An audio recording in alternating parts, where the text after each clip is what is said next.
So thank you everybody for having us today. It's really exciting to be here to be able to present with you. Again, I'm Christa Stevenson. I'm the Executive Director of the Long Island RBERN. I've actually been with the RBERN since 2002. I love this job. I love working for this network, and there's nothing else I would rather do. I'm presenting today with my colleague and lead resource specialist, Heather Rubin. Heather, you want to unmute and say hi? Sure. Hi, everybody, and it is a pleasure to be here.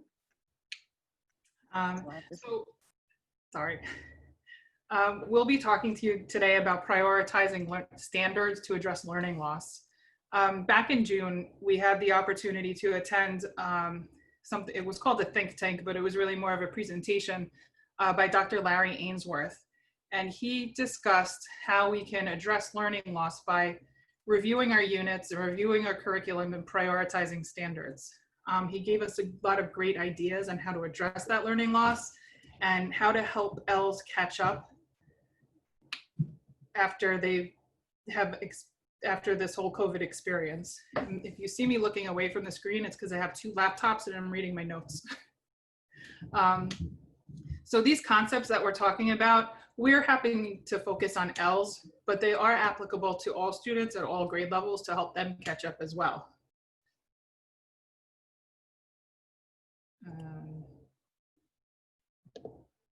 There, okay. All right. So just to begin, and piggybacking off of what Christa just said is, you know, this addresses not just ELLs, this is something that concerns all students and how we prioritize not only standards, but curriculum, you know, how we use resources. And so the essential question for this brief presentation is, how might you address the needs of students who lack the prior skills and knowledge needed for mastery of a standard?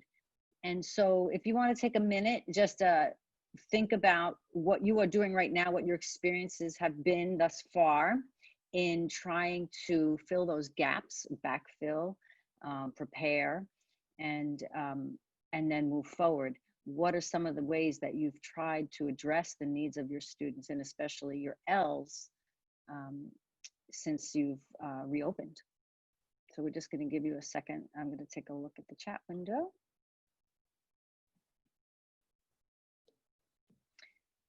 And I know while you may be thinking about it, I can use examples from our own experience that we have been consulting with districts on looking at their curriculum maps to see ways in which they can prioritize standards. So we obviously don't have the time that we typically have to address everything because we have lost time, and we know that we've been focusing a great deal on the delivery method of instruction and the structure of our class remotely and now we're going to focus on, okay, what is it that we need to teach this year, and how can we really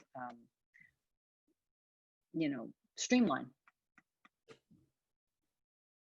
Right, so I see. Oh, did you want to? I see that Jordan says utilize the bilingual progression indicators that are standards aligned to provide the appropriate scaffolds and mastering the standard. And that is a perfect example of how you can look at your curriculum and make sure that you are aligning it with standards and using bilingual progression to choose the most, let's say, we hate to use the word most important, but those that are going to support students moving forward as for the next grade level. So I guess we can go to the next slide. It's just delaying there. All right, so when we are having these discussions with our teams, here are 4 key questions for your professional learning community to address. You know, what do we expect students to learn? How do we know they are learning it? How do we respond when they do not learn? And how do we respond when they have already learned? So again, this is some of the questions that were posed to us in our training, and we're turnkeying for you so that you can reflect on the ways in which you're really truly meeting the needs of the students. We've talked about meeting the students' needs this year in so many different ways, but we want to drill down to the learning process. We want to figure out and use data to identify our students' needs. And then we have to have a strategy. You know, we really have to come up with a strategy so that we are delivering the same challenging, rigorous, enriching content that we always have. So I hope that I mean, if you haven't already, I hope that you would have a conversation with your team based on those questions.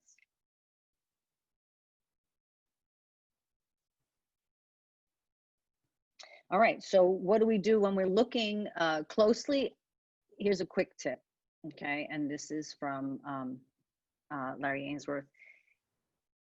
We have to look at the similar standards, you know, because there are many. And we have to decide, we have to select one over another to kind of reduce and prioritize our work this year. Determine which one is the more comprehensive or rigorous one. And Larry Ainsworth called those the posts. And we're going to not choose the more foundational one, which is, he calls the rail. So if you look at this fence analogy, right? You know, the posts are holding up and spiraling up between the grade levels, right? And the rails are those foundational skills within each grade level that help support that vertical alignment, right? So if that image works for you, that's one way to remember. But Christa is going to give you some examples so that you can get a clearer idea of what the difference is between two. Again, these are two similar standards, and how do we decide which one is the priority?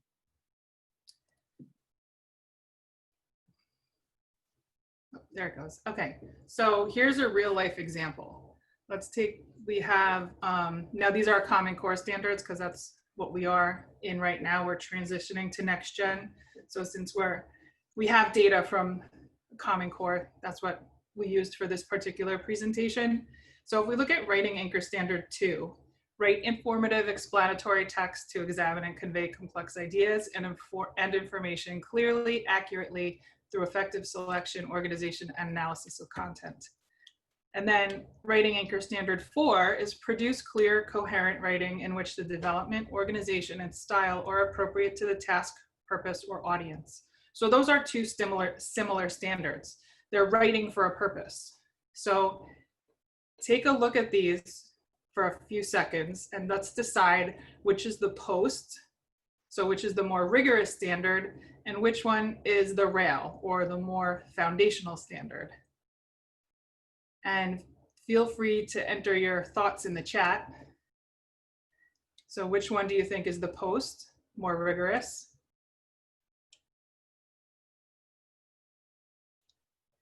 And which is the rail, the foundational?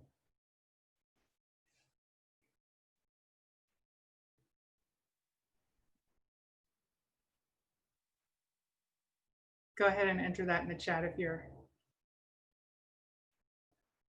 thinking about it. And while you're thinking, I just want to add that, you know, for every time we present this information, it is for some a new way of looking at the standard. So, you know, it's important to just take time. Okay, so we do have some responses coming in, and a lot of them are saying that 2 is the post and 4 is the rail, and some of them are reverse. When we did our analysis, we found that standard 2 was the post and standard 4 was the rail. So the more rigorous standard would be writing standard 2, and the rail, so the foundational standard, is writing standard 4. Now, I just want to make it clear, we're not suggesting that Anchor Standard 4 is less important than Anchor Standard 2. Anchor Standard 4 can be the scaffold that we use to achieve Anchor Standard 2. So we're not saying we're skipping it. We're saying we're going to kind of take a shortcut, and instead of explicitly addressing each standard, we're going to use them as scaffolds and use them to our advantage. So I will give you a grade level example here. So on the left, we have writing standard 2 for 3rd grade. And on the right, we have writing standard 4 for 3rd grade. And you can see in the way that it's written, I'm not going to read the whole thing because it's kind of wordy, but you can see grade writing standard 2 is more in depth. It's more rigorous. We're writing for a very specific purpose, and we have substandards that address that specific purpose. Writing standard 4 is developing and organizing writing that's appropriate to a task and purpose. So you can see how they're similar, but 3 is the more rigorous of the 2. So we'll use those basic principles in 4 to serve as the instructional scaffold for achieving writing standard 2.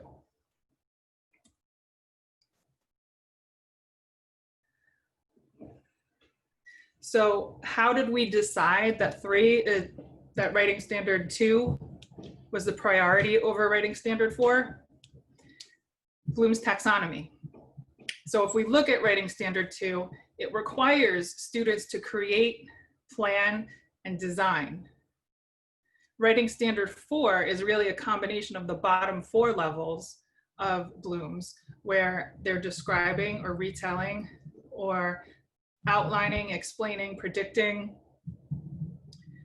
So that's how, when we did our analysis, we decided that writing anchor standard 2 really was the more rigorous of the 2.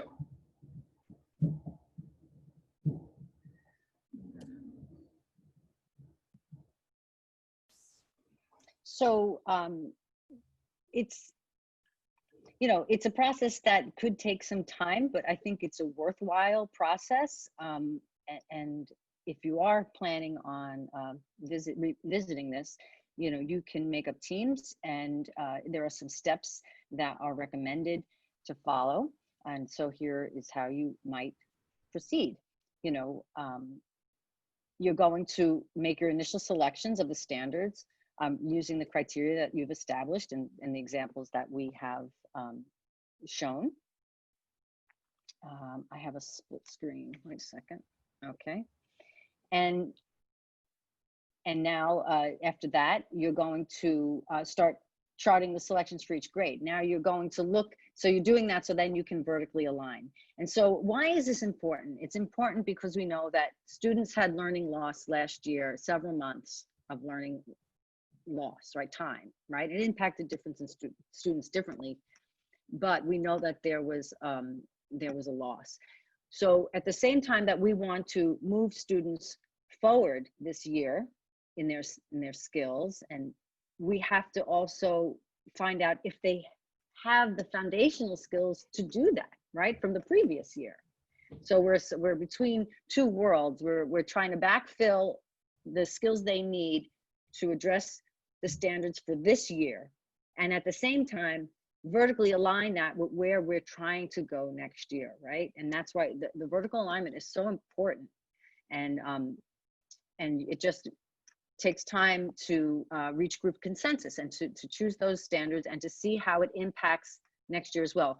So after you do that, after you make your initial selections, chart it out for each grade, and, you know, look at your map, see that it's vertically aligned to what's happening the following year, as well as how it addressed the needs from the previous year. Then you're going to get feedback from everyone. At step 5, now we're looking at state assessments.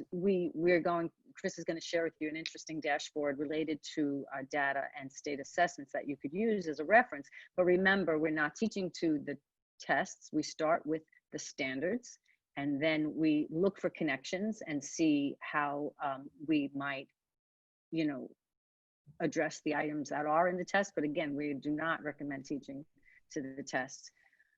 Your curriculum is based on the standards that you've selected.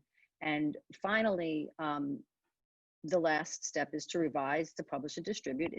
Once you get that curriculum map aligned in that way. It just every year you could review it annually and make adjustments as needed. And in these times, we know that once again, we have a bumpy ride this year because I know districts are even changing their delivery systems again. Some students are coming back into classrooms. Some students are now going back to remote. There's going to be a lot of turbulence. So I think next year is going to, it's going to require the same process. Okay, so my computer's frozen, so let's hope for the best. Okay, so we just want to show you quickly a data resource that was created by Eastern Suffolk BOCES. I don't know what happened to the URL that was on this screen, but this should be linked. Nope. Okay, give me a second. I can try to share that in the chat as well. Okay, if you share it in the chat, it's easier. So I got the two computers side by side, and this computer that I'm on does not like to do more than one thing at once. So if you bear with us for 1 second here.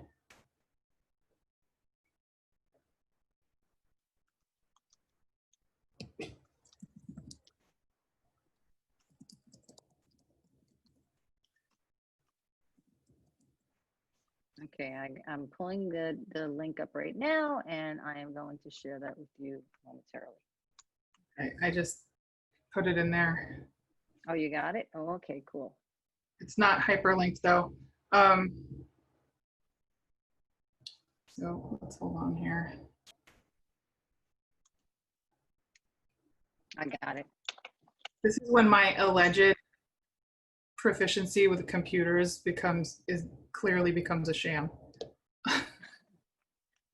Don't let her fool you. She's highly adept and a real data expert. The link is there. If you'd like to follow along with us, it's in the chat. It is hyperlinked. Hey, are you, just curious, are you seeing the presentation or my browser screen? I'm seeing right now the web page for the Eastern Suffolk BOCES dashboards. So our school data bank services did an analysis of all the high frequency learning standards that appeared on the state assessments between 2014 and 2019. You can, if you scroll down to the bottom, you can download them from here. I'm going to demonstrate. I'm going to show you what it actually is with the ELA grades 3 to 8 standards. They call it a stoplight dashboard. Before I show this to you, I just want to make it clear, we're not suggesting that anybody use this to teach to the test.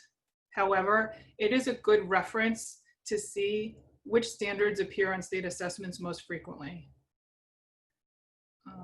So I'm going to try and share that now.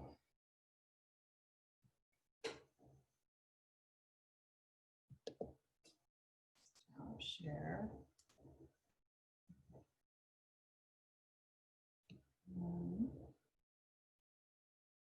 And share this one.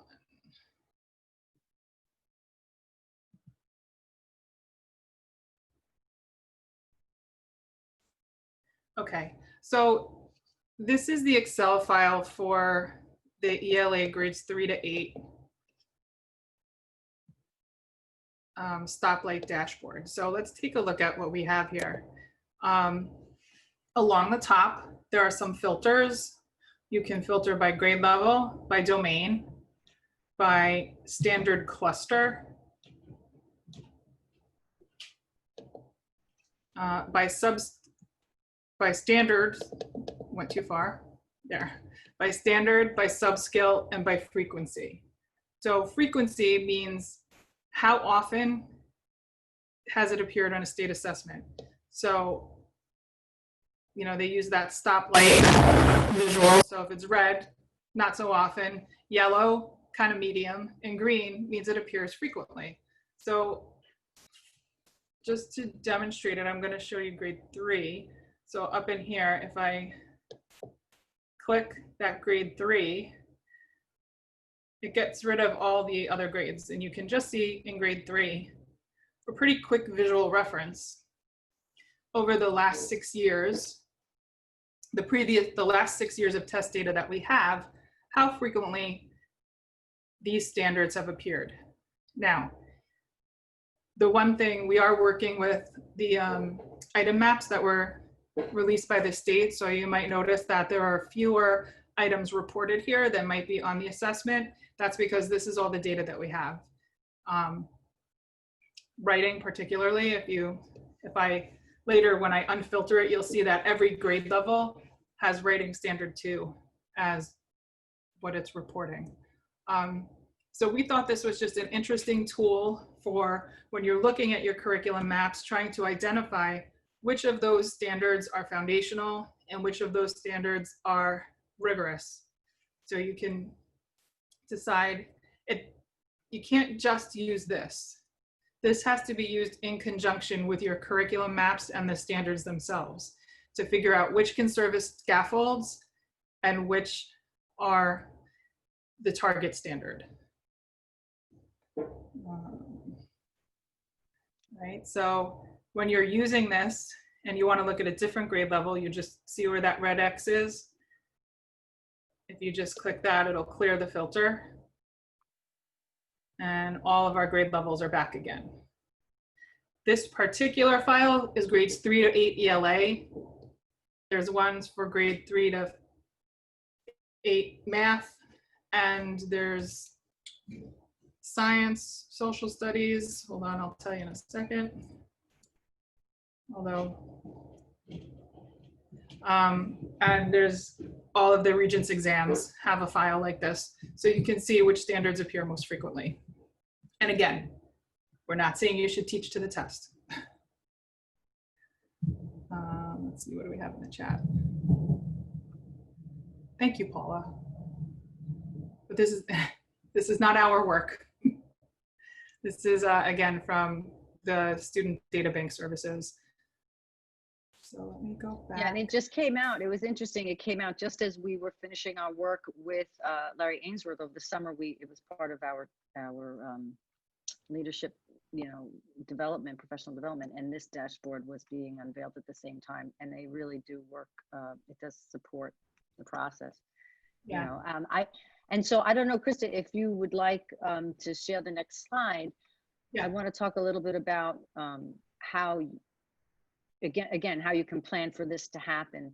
I don't know if Maria Myers is here with us today. I had the pleasure of working in depth with Westbury. Other districts we've addressed this to some degree or another, but I have to say that if you want to really dig deep into your curriculum mapping process, it does take some planning, and you have to, in Westbury, we started in the middle school, I believe, and I was working with the middle school teachers on one grade level and then expanded to the other 2 grade levels, and then, and then worked our way down and up in the other grades. But that required a lot. There were teams after school who were working to identify the standards that they wanted to prioritize, and to then, it was really very interesting. They went, and regarding backfill, they went into their curriculum maps and added the prior skills needed in order to meet the skill and the task and the standard that was being addressed this year.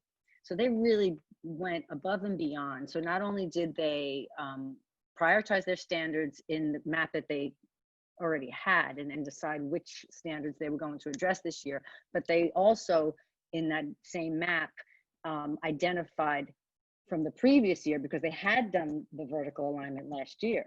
This was before COVID. They were able to then pull the skills that they could look at that map and say, oh, well, student A knows this skill, so they'll do okay with this target. Student B doesn't have this prior skill, so I need to support them in a certain way. That goes back to those questions that I asked earlier. So once you do the work, it's an amazing teaching tool. And I think that somebody had mentioned the BCCI progressions, and we are finalizing the standards, the progressions for the next gen ELA standards. So you can continue this work using that. And that's what we referenced when we gave you the example. We referenced those BCCI documents, so very helpful. So, you know, again, just to sum up, the standards are always the focal point. The curriculum is what teachers use to help all students achieve standards, not the other way around. It's always starting with the standards first. And when you are referring to the priority standards, identify which aspects of the curriculum should receive the greatest emphasis at this time. These become the curriculum priorities. Identify which aspects of the curriculum can serve as supports for the curriculum priorities. And that aligns with having the post-rail analogy, right? Select those curriculum activities that will help students achieve the priority standards, de-emphasize time-consuming ones that don't.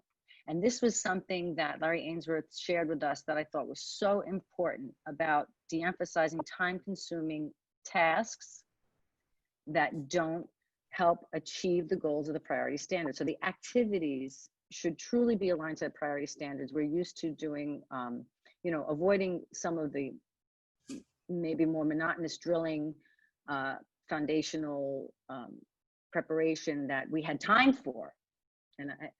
And you know, we don't have time for a lot of that. We have to streamline and get right into the more rigorous activities. So that's why this process helps to accelerate learning for our students. And Heather, I just wanted to note that Maria might not be with us today, but Xiomara Gonzalez is, and she was part of Westbury during that process. Good point. Xiomara, did you want to chime in? Because you were there. Yes, thank you so much. And I just want to say that thankfully we had our equity warriors from the Long Island RBERN who were instrumental in implementing this process and guiding us through it. So as I mentioned in the chat, it was an involved process, but it was definitely a rewarding one. It was an opportunity for all teachers to come together to collaborate. I saw that it was an opportunity for the departmental walls to just come down and all of us just unite to form and to see this curriculum take shape. And we were really excited throughout the process. And then I left, of course, so, but I'm pretty sure that it's still being used because I know Maria Meyer and you know, she was very proud of this document. So I wish Westbury the best of luck and I miss them. Thank you so much, Xiomara. And I want to add too that Westbury is so on point and so willing to take on challenges. They are one of the few districts that I've worked with, if not the only one right now that I'm aware of, that had aligned their curriculum. They did a curriculum map across ELA, HLA, and ENL. So this was not just an ELA curriculum map. This curriculum map was aligning all of these three departments. And that's why we said it really took the walls down between the ELA, HLA, and ENL teachers. You know, they worked together to make sure that they were aligned in the different departments. So it was a really great product. So it just wanted to add that. Very proud of it. And thanks to you guys. You guys made that happen for us. Very, very welcome. So I think, you know, we're almost ready to wrap. Just to sum up, you know, when you're prioritizing standards, look for readiness for the next level of learning, concepts and skills that last over time, interdisciplinary connection, the standardized assessments, and the fence posts, the most rigorous and comprehensive standards, as we described earlier. That'll help you make your decisions. And Christa, do you want to talk about? Yeah, sorry. Yeah, so this guide to the BCCI, so back when the bilingual progressions came out, we heard teachers who were a little bit frustrated because there were a lot of them and there were a lot of pages. So and this was under my predecessor, what we did was we copied and pasted the standards, the grade level academic demand, and the linguistic demand into these documents. Now these are aligned by grade level. I'm just opening up the first one here, which is not writing. I should have done writing to extend the example earlier. But I'll just show you really quickly. You can see this, right? Yeah. Okay. This was still when we had a hyphen in our name, and it's frozen.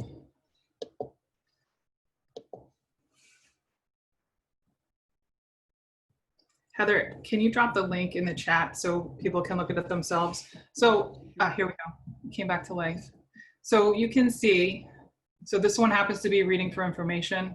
Now under the next generation standards, reading for information and reading for literature are combined. So our surprise news is that we are in the process of updating these to align with the next generation learning standards. It's a multi-RBERN cooperative endeavor. We have representatives from every RBERN as part of this process, this project. We are hoping that they'll be ready to go very soon. I'm not going to put a time limit on that because every time you put a time limit on something, it's like I'm superstitious about it. So I'm going to say soon. They'll be ready soon. So now when you're doing this work, trying to prioritize standards, and you're dealing with the possibility of learning loss, the advantage of using a document like this, where the standards are aligned, are not by grade level, but by standard. So here you can see if you're working with, let's use one that's less wordy. If you're working with fourth graders, you can see what was required in third grade that they need to catch up with or might need to catch up with for this year. If you're working with fifth graders, you can go back to fourth and third grade very easily to see what they might have missed that you need to work on to get them on grade level for this year. So that's why we put this together. There was a need, it was communicated to us, and feel free to use these, and when they're updated, that will come from the state, and we're excited for that to happen. And I just want to clarify that we're upgrading the linguistic demands and the grade level academic demands. The grids with the proficiency levels will come later. That's much more in-depth work. And so next steps. You know, again, we outlined the process, you know, briefly for you, but truly, if you're interested in this work, you know, I think your RBERNs can offer some support in this area, but a lot of the legwork starts with you and deciding that you can identify teams and you can make sure that this is something that your district wants to get involved in. I think that, you know, we have resources coming out, as Christa had mentioned, and you could just start by exploring and seeing if this is something that would benefit your district. Thank you, Heather. Thank you, Christa. our pleasure. Thank you for having us.